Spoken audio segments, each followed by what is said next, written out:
Welcome to the Sur-thrival Guide podcast, a short series of daily impactful episodes full of ideas and tips on how to thrive in survival mode during the corona crisis. Every weekday, with the help of a special guest expert, we'll be exploring different tools to add to your Sur-thrival toolkit. So strap yourselves in and get ready to be inspired as we show you the way to Sur-thrival.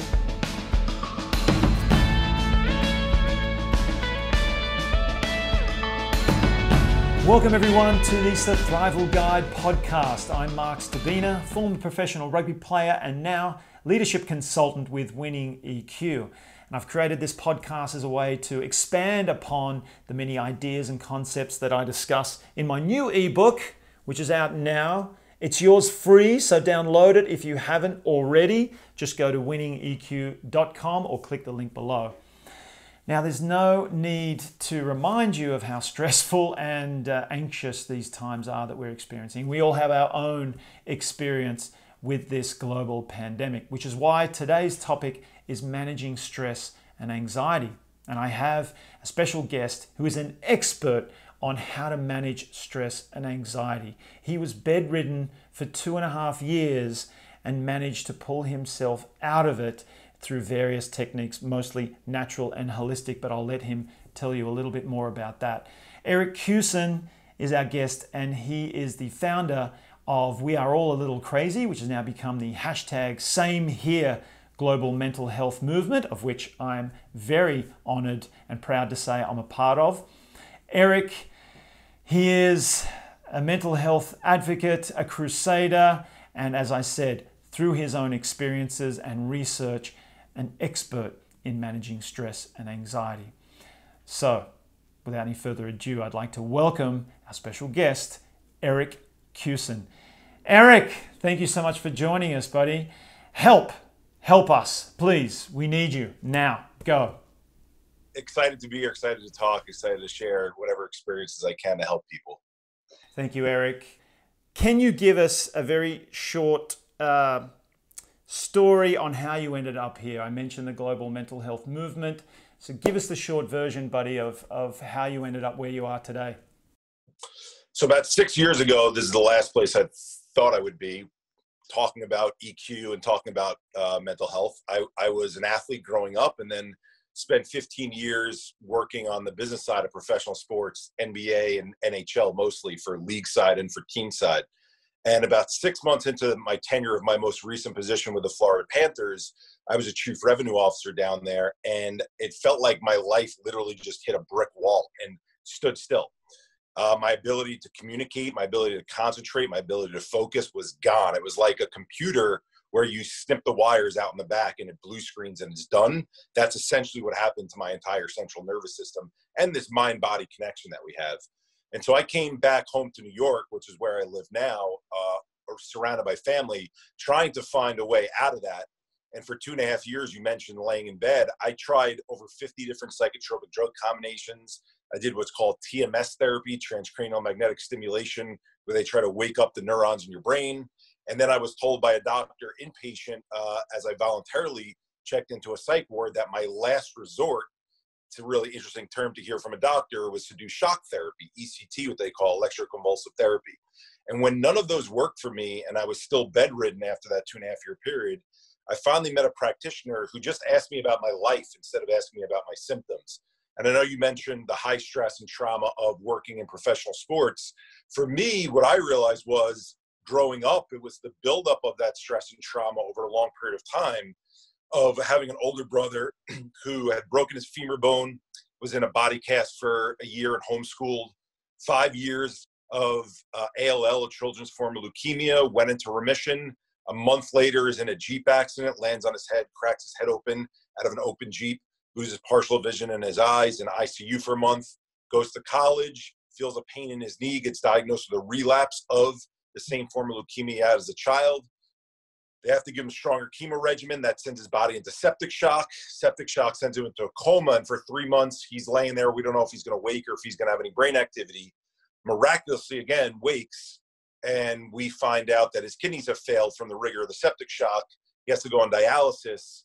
My father ends up being the closest match as we all get tested. My father donates a kidney. That all ends. And then within the course of the next year, 3 of my close friends in their 20s all pass away of heart conditions, unexpectedly, of course.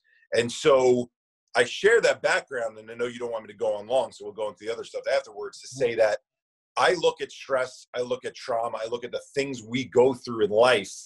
I equate them to, from a physical health standpoint, how plaque builds up in our arteries. It happens silently over time. It could be partially genetic. It could be based on our life experiences. It could be based on our lifestyle and the things we eat. All of these things build up. Well, if plaque can build up in our arteries and cause a heart attack or cause other types of cardiovascular conditions, well, guess what? Stress and trauma can build up in our system as well over time. And what more appropriate time to be talking about stress, angst, all the different things that we're going through right now than a period like this where it seems like everyone's going through it at the same time. Wonderful. And it is important, you're right, like to get that background. It wasn't just that, oh, I had a stressful job and I ended up, it was the accumulation over time. Important to note that, and perhaps people listening right now we have time to reflect inward and look at our conditioning and what's led us. And you might... Well, I think what's fascinating, Mark, is that like when because you're thinking of my job and you're thinking of this high stress situation, which is true. And then I think everyone else thinks of their job, and if they're passionate about what they do, whether you're a lawyer, a doctor, accountant, whatever you are, you sweep the store, but you love what you do and you wake up every day. And even if it's a job and not a career, it gives you purpose. It gives you identity. The flip side of that is if you get so caught up in it, where you're doing it all the time, you don't make time for yourself. And we'll talk about what that means, making time for yourself. It's almost like a distraction. So I did have the stresses and traumas of daily stuff that I was dealing with at work, but who doesn't have daily stresses and traumas of work?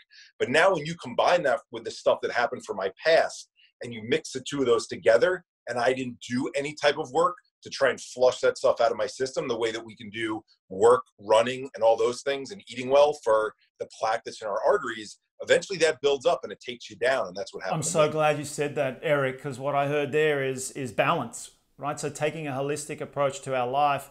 You might enjoy your work, but it is important to take time out and recharge. You might not think you need to because you're enjoying what you're doing, and many people can relate to that right now. So actually in this time, I see it as a great opportunity with people with extra time on their hands to look at other areas of their life and balance it out. And I talk about that a lot in the ebook and that's why I have different topics for this podcast, so we can look and approach our life in all different areas. And how am I giving to myself, which is what you said, that self-care element. Some people just neglect it thinking they don't need to, and it creeps up. Well, you mentioned, you talk about it in your ebook. So why do people neglect it especially when we're in our work routines, is because if we love what we do, we get this beautiful thing that's called a dopamine hit, and we enjoy it. So think about what you're doing right now. Like you're doing podcasts, you're putting content out there, right? I think about what I'm doing. I'm helping people on a daily basis. I'm doing these webinars. That feels good. And there's nothing wrong with that feeling good. That's great that it feels good, but that's not a replacement for also shutting down our somatic nervous system, allowing us to power wash the things that we've been dealing with. Essentially, I've heard athletes describe it as sharpening the axe blade, and you're actually able to chop down more trees when you sharpen it. Even though you're working less, you're chopping fewer trees down because you need to stop to sharpen it. Having the sharper blade allows you to go around more and be more efficient in the way you're chopping those trees down. You always have a great way of making analogies so that we can absorb, the science behind mental health. You have extensive knowledge of the neuroscience that's involved. So I really appreciate that about you, as always, Eric. And it really helps dummies like me absorb it. Now, what I like to do at the start of these podcasts is you mentioned you're in New York. I like to give the viewers and listeners sort of a picture of what a typical day in the life of Eric Kussin, or whoever our guest is, under quarantine. So what's an average day for you under lockdown in New York? We'd be interested to know. So I think there's two ways to attack this. One is just generally being in New York, and then myself specifically in terms of some of the things that are going on. I think the fascinating thing about New York is it's a good example of how the media sometimes hypes things up a little bit. And again, like I mentioned at the beginning, with my little bit of a sarcastic comment, this is not to downplay what's going on at all. This is a scary time for all of us. Any one person getting sick, let alone the loss of one life, is too many. And I believe that in my heart of hearts, and I know you do as well. What we're seeing on TV, though, however, if we live outside of New York versus what's actually taking place in New York, I do think it's important to clarify. So the way that New York is set up is it's an island, right? Manhattan is an island. And the hospitals are on either the far east or the far west side for the most part, right? There's almost hospital rows almost in a way. And so the pictures that you're seeing at the hospitals are absolutely not being fabricated. You're seeing a lot of people going in. You're seeing a lot of people needed to be taken care of. You're seeing a lot of frontline workers feeling overwhelmed, but that's relative to the number of cases that they normally have coming in. So when you see this influx, it seems like a ton of people, and it is a ton of people. Now, background on that is there's also 9 million people that live in this city. So if we have 100,000 plus people who are getting sick, and however many tens of thousands that are going to the hospital, those tens of thousands that are going to the hospitals, that makes the hospitals feel like they're overwhelmed, and that's totally understandable. But if you go out in the streets, like I have a dog who's sitting to my right now and my companion, and you go out in the streets, people are obliging what the recommendations are. They're wearing the masks, they're wearing the gloves, they're standing 6 feet back from one another. The streets are what, if anyone's been in New York before, it's what it's like when it's like 3 in the morning and there's only 5 people in between each street corner. That's about the level of activity. So a lot of people are staying inside. But the thing is, I think there's this perception because of the way the news is showing what's happening in the hospitals, that the rest of Manhattan, there's dumpster fires everywhere and cops are running up and down the street and ambulances are all over the place. It's not really like that. I think it's people heeding the warnings, staying inside, getting the necessary things they need. Now, your question about, what I'm doing on a daily basis, because I'm inside, I do have to take my dog out for the walk. I put my mask on. I get the essentials that I need from the grocery stores. But with what's going on right now, we work with schools on the K through 12 level. We work with colleges and universities. We work with offices. We work with first responders and military, and then we work with sports teams. And between those 5 areas, this is a time period where people are calling and asking for help. They talk about needing content. They need help, but they also need content because they need something to rally the rest of their team members around, their students or their employees, to be able to discuss something to make it feel like we're all in it together. Because when we're sitting in different places, we feel like we're all alone. So you're busy just heeding those calls and making sure that you're providing that value for the influx of, already with what you do, there's a need. And sometimes, tell me if I'm wrong, but what you do is you actually proactively go out there and engage the conversation. And when you need to provoke that in people and then people start to open up, that's my experience of being part of the movement. But now, is it safe to say that you're finding there's no need for that? People are now coming to you. They're looking for that content, and you're in the right place. I think people are in this, what I call it, the black hole, floating in the black hole phase. Okay, so I think what's fascinating is I don't know that we've gotten to the place yet. Even though I saw a Wall Street Journal article the other day that I almost wanted to laugh at, because the title of the article was, based on research, 1/3 of people have admitted their mental health has been affected based on being in quarantine. And I want to be like, who are the other 2/3 of the people that you're talking to? Like, even if it's the slightest bit that has been impacted, you can't not have your routine taken away from you from what you've been doing for years at a time. Or even if you're early in the workforce, school kids who haven't been working, their routine is completely different than what it is before. They're living with mommy and daddy nonstop the way they did before. They're seeing their parents home. So our mental health has been impacted. I don't necessarily know that people are more open to saying that their mental health has been impacted. But when you start to talk about it, and I think this is why we've had more and more people reach out, is, you being a part of the program, Mark, that the way that we discuss mental health is not mental illness. We don't discuss it from the spectrum of the only way to discuss this topic is if I have PTSD, OCD, depression, anxiety. No, that's one piece of a much larger spectrum. What we talk about is the challenging experiences that we face in life, like I was describing what I went through with my brother and my friends, how those things impact our mental health. And what's fascinating about this time period is what everyone is going through in that black space, that black hole floating, which I hope we can get into a little bit more. I'll go into a little more detail on that. I just don't want to talk for too long because you gave me a hard time. Is that right now, I don't know that people are able to fully grasp why they're feeling that way. I think they're attributing that they're feeling that way to the things that you mentioned at the beginning, which is, will I have my job? Do I still have my job right now at all? Will a family member get sick? Will I get sick? Will I be in the hospital by myself because family members can't come? All these what ifs about Corona specifically. There's two other buckets that we don't talk about that combine to make this mishmash feeling that we're all feeling right now. And I think those two are just as important to discuss as the first one. Oh, okay. Yes, okay. Well, carry on. We're here to listen to you, and I'm fascinated to know. And again, I have an idea because I do talk about, and I love that we're starting with the emotional intelligence, and I kept hearing self-awareness in there as well. So just that awareness or lack of awareness and the stigma I mentioned, you mentioned it indirectly as well, about people being worried to admit because they think that talking about mental health equals talking about mental illness, right? Or that makes me less than because I'm admitting to a mental illness, which isn't the case at all. And that's what again, it's another conversation, but I think it's important to make that distinction here. And this is all part of the overall tactic to managing our stress and anxiety. It starts with our mindset. It starts with our self-awareness. I talk about it a lot in the book. You've teed us up with some of that because that is important. And that's constant practice. That's a constant practice to get us primed and into that state of knowing ourselves, managing our emotions better, knowing what's happening so that then we can take the appropriate measures to manage it. So let's get into those other two areas in the black hole you were talking about. All right, so I'm going to tee up a little bit those two areas by saying this.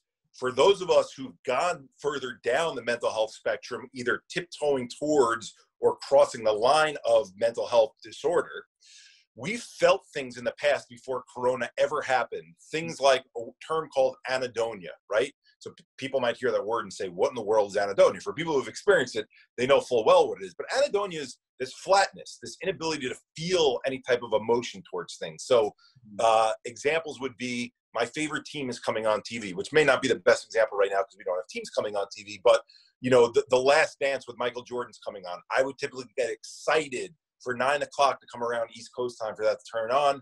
I'm not excited. Even though I haven't seen my friends, a Zoom session's coming on. I would normally get excited to see my friends I haven't seen in a while. That doesn't happen. And then even on some of the bad side of things don't necessarily register with us. So I'm putting weight on. I'm upset about that because no big deal. We're going to be in this thing for so long. This doesn't really register to me. So it's this flat line of emotions, right? Well, now the fascinating thing is for people who've dealt with that from a mental health perspective, because the wiring in their brains, because the chemistry that's involved in their brains has caused that feeling based on the buildup of stress and trauma over time. Guess what? Snap our fingers. The rest of society situationally is now found in that particular state right now because all these things have been taken away from us. So whereas those of us who felt anhedonia have felt it on a chemical and a wiring level where we're not able to actually access those things physically and in what we're experiencing around us, the average person can't watch their sports on TV, can't do as much work for their job as they were doing before, can't go and see their family members and give them hugs the way that they did before. So I think the fascinating thing now when we get in these two buckets is people who've been through mental health complications, this is not necessarily such a new time period for them. There's actually some clarity a little bit there in terms of what people have gone through. And in that clarity, okay, now how do we help those who are going through this for the first time? There's my dog barking in the background. So this really is a real life situation. Yeah. So, all right. So bucket number 2 is when our daily routines literally get pulled out from underneath us. The rug gets pulled out from underneath us. Like what happened, right? One day we're all working. The NBA announces through Rudy Gobert, we're going to close down because one of our players tested positive. I think sports was a pretty big impetus for the rest of the country making a decision to shut down. And that's, again, not meant in any type of political way. That's just to say pop culture and what's going on. people hear the NBA shutting down, that's a big deal. So now bucket number 2 is this routine gets taken away. And so you hear people, talking heads all the time, say it's really important to be in a routine. Let's start a routine. But let's talk about why routine is so important before we just say to people, let's put a routine in place. So this bucket number 2 is for everyone who was an accountant, was a lawyer, was a doctor, did sweep the floor in that store, their purpose and identity was tied to what they did as a routine on a daily basis. You take that routine away, yes, you could create a routine at home. We could talk about all the things that on fluff level get talked about wake up at this time and go to sleep at this time. You know, make sure you're eating your 3 meals throughout the course of the day, your 6 meals or whatever your schedule is. Right. But purpose and identity being lost. And then how do we, what we'll talk about later, because we're just going to talk about the first 2 buckets first. How do we actually find purpose and identity at a time when we feel like we're floating in that black space because I don't have my work deadlines as strong as they were before. I don't have my boss breathing down my back telling me I need to produce this. I don't have this vision of this event that I'm about to put on that's going to take place. Without those things, where does purpose and identity come from, right? So that's bucket number 2. Bucket number 3 is all these things from our past, like the things that I described with my brother. Well, when we don't have Corona and we have things like sports, going to restaurants, going to movies, going out with our friends, what ends up happening? We're able to push those things aside because that's what our natural tendency is to do. Mm-hmm. I'm not saying that's healthy, but that's what we do. The reason why we turn on sports at 9 o'clock partially is because we love it when we get home from work. Partially it's because we don't want to deal with the stuff that we don't want to deal with. That's our human nature. So what happens? Well, now when we don't have the distractions in place and we're just sitting there and we're watching Netflix, and like you said, people might just be sitting on a couch watching that Netflix, waiting for time to go by, things that we didn't deal with in the past, our brain is like a movie camera, a digital movie camera, and it's storing all the stuff that we've seen. So that third bucket is all these things that live in our subconscious that we might not have resolved before, all of a sudden starting to surface. And I get calls from people all the time being like, Eric, out of nowhere, I started thinking about stuff that I never dealt with when I was 13 years old. And I don't mind, you know what, I don't mind being vulnerable. I've been having dreams lately, going back to my brother's situation, of the unresolved trauma that I had. Now, knock on wood, my brother's still alive and he's, you know, thriving now, and he's a lawyer, and he's living in Long Island, but traveling to Manhattan for work. Not right now, but generally, 2 beautiful girls. But I still wake up with dreams now in the morning, remembering that I dreamt about the what if scenarios of what if I lose him? What if because I lose him, that means that my parents are susceptible, my grandparents are susceptible, my friends around me are susceptible. So when you don't deal with those things and you don't work through them, they live inside you and they find ways to surface. So now let's combine the 3. And it kind of is a microcosm of what I was talking about, what happened to me when I was 35, when I was working for the Panthers. And you were saying is the stress of work, but also the stress of things from the past. Right now we have the angst and the stress of the things that we're dealing with in front of us about Corona. Am I going to get sick? Or my friend's going to get sick? Is my family going to get sick? We've got the middle point that we were talking about, right? Which is about lack of routine, lack of identity, and lack of purpose. And then we've got the third piece, which is this stuff from the past. You combine those things, who is not dealing with mental health complications right now? Who is not dealing with their EQ being hurt and not understanding where I fit in this world right now, what I'm supposed to be doing when I wake up every day? That's why it's such a scary time to be alive. That third bucket, I just kept thinking about. You're so right, and it's almost a not as extreme version of when people go on 10-day silent meditation retreats, right? They voluntarily do that to go and have that stuff come up so they can reflect inward and they can silence some of the noise and really tap into, as you said, that we're all kind of going through a version of that that's been imposed upon us. So there's only one if to that. Because there's people who've called me, like, because I still consult a lot for professional sports teams, and I know people who work on the business side of professional sports. There's some people who, in this quarantine period, they don't like being with their thoughts. So they're working even more now than they ever did. And they're calling me and they're like, Eric, I don't get it. Like, I've got all this energy to be up at 2 a.m, sending out more emails, answering more people, making sure that I'm more prepared for stuff down the road. And I'm like, it's great you're being efficient, but are you finding time to work on yourself and allowing that stuff to surface? So something for people to take notice of is, it might feel great that you're getting that dopamine hit by continuously doing more and more and thinking, wow, I could be more productive at home than I could be in the office. But the question is, are you taking that extra time that you've been given back from not having to commute and not having to do some of the things that come with a normal day and just saying, oh, the way I'm going to fill that time is just to keep working more? There's other ways that we can better make use of that time. Eric, thank you for bringing our awareness to that and what's actually going on, and we get to look at that from those point of view. The 3 buckets is brilliant. So now, as we wrap up and come to the end of this, what now can you suggest, some tips, knowing what we know, that people can take away and apply right now? And I know I've seen you in action, giving actual on the spot when you're feeling anxious. If you feel compelled to give some of those tips, that's fine. But based on what you've already said, what are some actions that we can take right now to remain on top of our mental health, our mental and emotional wellness, and stress and anxiety management? So I think the beautiful thing is, what I've learned about the neuroscience, I'm not a neuroscientist. I just learn from much smarter people than myself and then try to bring it back into layman's terms so that dummies like me could understand it, but that I could, project it to other people and help them. Those 3 buckets that I just described, even you take the 3rd bucket by itself, in terms of different people are going to have gone through different things in life. And so their response to me might be, well, Eric, shit, like, how is dealing with the death of a loved one different than dealing with divorce of parents? Are you going to have to deal with that differently? What the latest research is showing is that stress is stress and trauma is trauma. And the beautiful thing is, it's not like what we thought about in the old days, where I'm going to lay on a couch and the only way I'm going to get better, especially nowadays where we can only do it virtually, is to lay there for an hour at a time and go and pick away at the scab of the thing that bothered me from the past and keep thinking about that and keep thinking about that over and over again.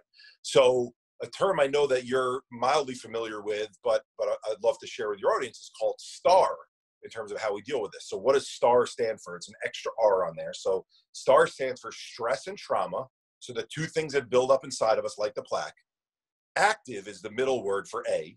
Why is it active? Because when it comes to emotional health, mental health, there's this tendency for us to think, I don't feel right, so if I lay down and I sleep and I wait for sleep to be the ultimate healer, and I take a medication, I'll eventually get better.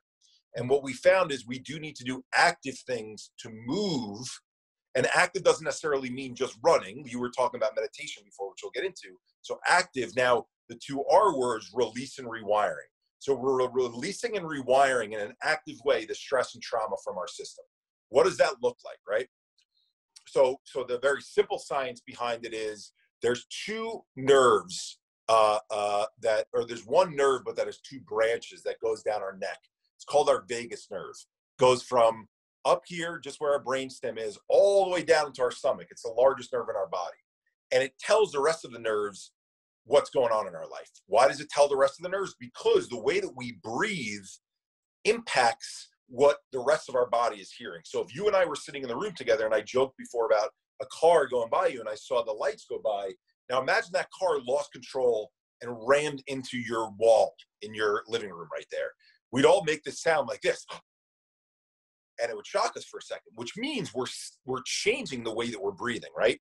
Now take that little microcosm. I'm trying to explain something that I usually take about 30 minutes to explain in 3 minutes. Take that little microcosm of a car coming through the window. That way that we react is the way that we react when we hear, oh my God, my job might be in jeopardy. Oh my God, we have to be quarantined. Oh my God, my friend got sick. Okay, and that's only the corona stuff. Again, all the stuff from the past. Oh my God, my parents are getting divorced. Oh my God, this person passed away. So we're not breathing properly when we're in those stages. So I'm a big believer, part of these STAR practices, when you go to our website, I'm sure Mark will share it, samehereglobal.org, all these practices are listed on there so that you could look at your mental, emotional health the same way that you do physical health.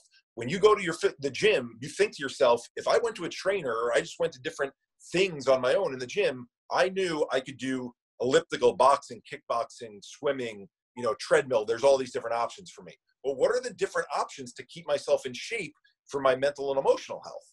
So I'll give a couple of practices just for everyone. So one, I know that you and I have done this on stage together before. One is called alternate nostril breathing. And so you take 2 fingers, put them on the bridge of your nose, and you'll notice that your thumb is free and your ring finger is free. So you pretend like you don't even have a pinky. Pinky doesn't exist. And so you close the nostril that's closest to your thumb. And for 4 seconds, you're going to breathe in just through your nose. Your mouth is going to be closed. So in for 4, hold it for 2, and then you switch fingers to the ring finger and you go out for 6. Now that one that's open, you're going to breathe in for 4,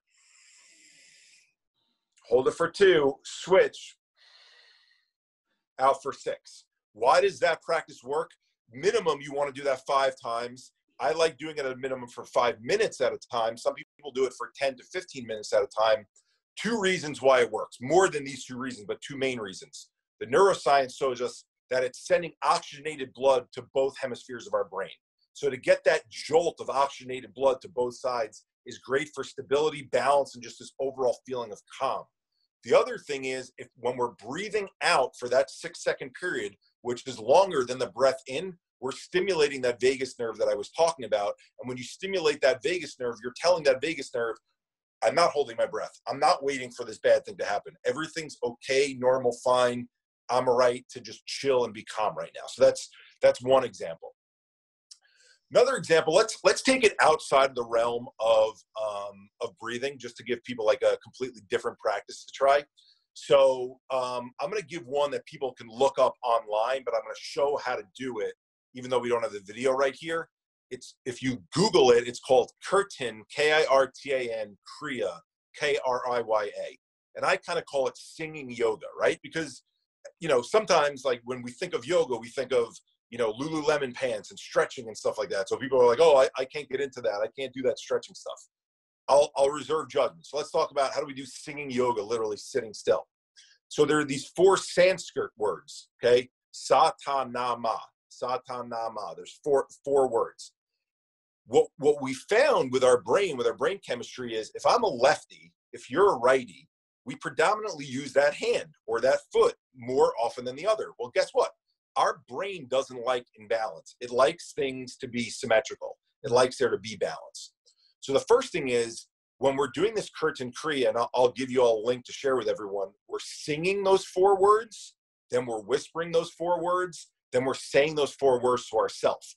By singing and whispering those 4 words, Sanskrit going all the way back in time, what they found is those 4 sounds help vibrate the vagus nerve in such a way that relaxes and calms the body once again. But back to our brain enjoying the symmetry, we're also putting our thumbs to our fingers and we're doing sa, ta, na, ma.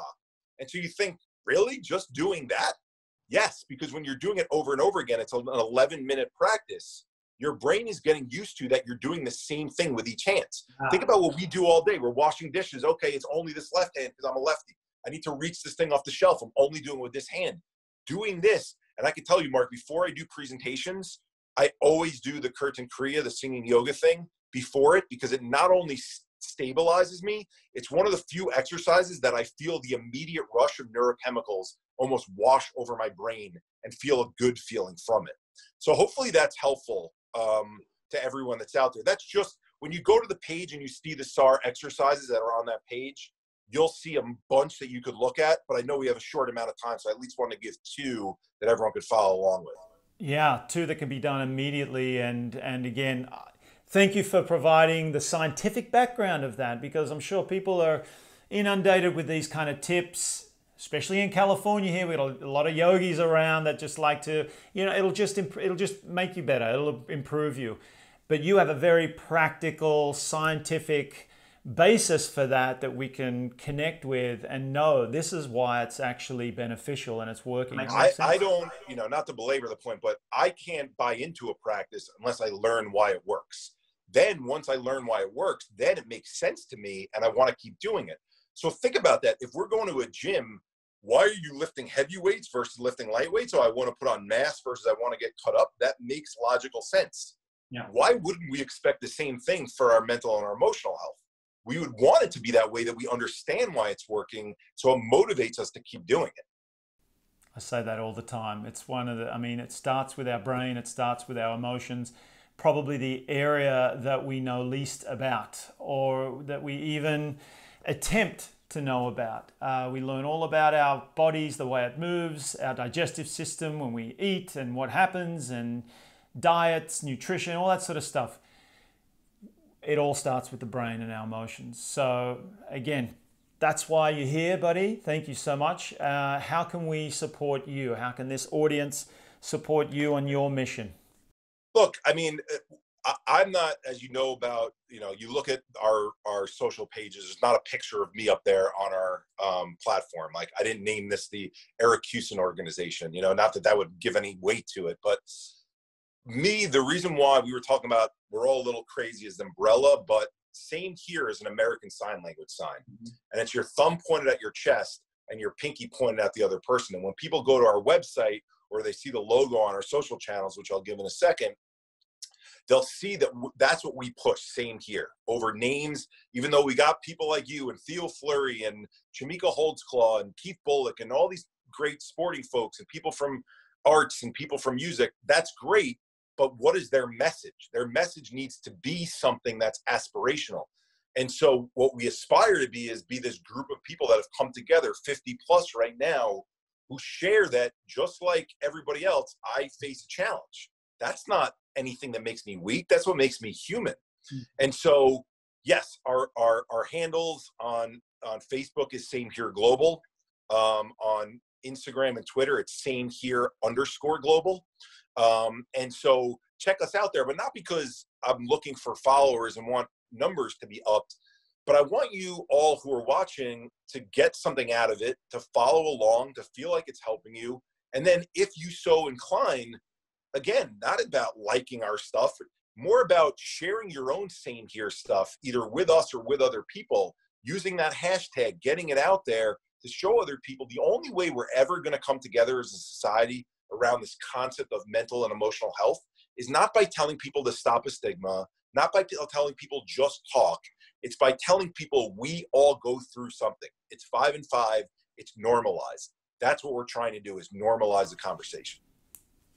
Thank you. Wonderful. And that's the mission, and it's a great vision to have. And I acknowledge you for embarking on it, mate. Thank you for everything you do, Eric, and for agreeing to be part of this today. And there's some golden nuggets in there that I just cannot wait to share with everyone and apply immediately myself.